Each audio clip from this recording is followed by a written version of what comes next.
او دویم نکته دا ده چې اسلام دا په مثال د یو ادارې باندې دی او د ادارې یو خپل قانوني څوک هم چې په دغه اداره کې داخليږي نو دا قانون پې لاګو کېږي، څوک هم چې دغه ادارې ته راځي نو دا قوانین به مني، دا قانون په دغه باندې لاګو شي. اسلام هم دقه شانتې دی چې کله څوک اسلام ته راځي نو د اسلام قوانین په دې باندې لاګو کېږي، د اسلام قانون دا به مني. او بل طرف ته کافر دی نو کافر خو دې ادارې ته داخل شوي نه دي نو هغوی باندې دا قانون نه جاری کېږي.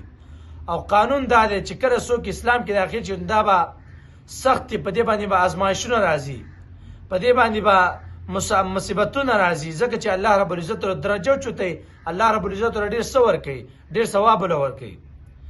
بل طرف ته کافر دی، کافر خو په دې اداره کې داخل نه دی نو الله له ثواب نه ورکوي.